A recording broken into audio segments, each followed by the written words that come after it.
Bonjour à tous, alors nous voici à l'aube d'une nouvelle année, l'occasion de faire un point sur les marchés financiers et puis de regarder les pistes à envisager pour 2013, le tout en compagnie de Philippe Forny. Philippe, bonjour. Bonjour Isor. Alors finalement, l'année 2012 aura été excellente en termes de performance. Oui, sur les marchés financiers, effectivement, une très bonne année. Toutes les classes d'actifs, que ce soit des classes actions, des classes obligataires, dans les souverains, dans les obligations privées, vraiment du bonheur.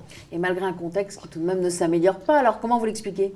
Alors je crois que le contexte ne s'améliore pas, vous avez raison, on est en récession dans la zone euro, les autres pays ont quand même des croissances qui sont faibles ou qui ont fortement ralenti. L'explication principale, c'est quand même le coup de baguette magique des banques centrales. Cette baguette magique, elle s'est exercée aussi en Europe, notamment depuis l'été. Et évidemment, la convergence de toutes les baguettes magiques en même temps a fait que les marchés ont bien sûr beaucoup apprécié. Alors vous l'avez dit, le panorama reste tout de même assez sombre. Qu'est-ce que ça va donner en 2013 ? Alors ça restera compliqué en 2013 sur le front de la croissance, puisque bien sûr il n'y aura pas cette fois-ci d'effet de baguette magique. Et donc les pays qui sont en récession vont très difficilement sortir de cette récession en 2013. Les pays qui sont en faible croissance verront leur croissance certainement encore un peu s'atténuer. Et on peut citer à ce titre-là les États-Unis, qui effectivement connaît déjà une croissance plutôt réduite et qui pourrait subir encore quelques à-coups supplémentaires.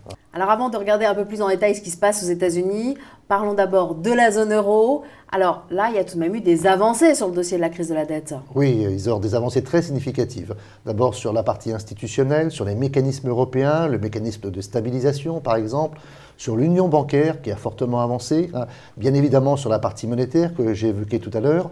Donc on a quand même aujourd'hui une certitude, c'est quelque part on sort du paroxysme de la crise de la dette en zone euro. Il y reste encore bien sûr des solutions à apporter. On voit que du côté grec, on a fait des avancées, mais certes, mais on n'a pas tout réglé. Donc c'est quand même une bonne nouvelle, c'est que l'horizon s'est largement dégagé en Europe. Alors aux États-Unis, par contre, là aussi, il y a le problème de la dette. Alors aux États-Unis, il y a le problème de la dette qui n'est absolument pas traité à ce jour. Et bien sûr, on parle beaucoup de la falaise fiscale et notre sentiment, c'est qu'on va trouver une solution, certainement au tout début du mois de janvier sur cette falaise fiscale.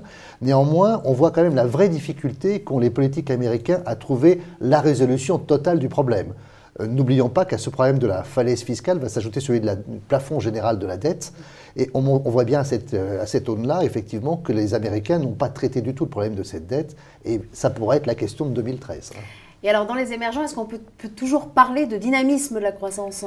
Alors, la croissance dans les émergents a bien sûr ralenti, notamment en Chine, par exemple.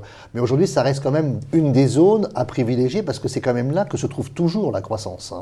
Donc nous, on regarde toujours avec beaucoup d'intérêt ce qui s'y passe et on pense que la situation et l'évolution politique récente en Chine est de nature à apporter de la lisibilité également sur la situation chinoise et donc ça reste très favorable.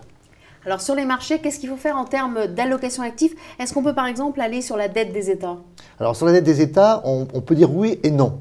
Oui, bien sûr, parce qu'il y a des États qui procurent des rendements qui sont très sympathiques.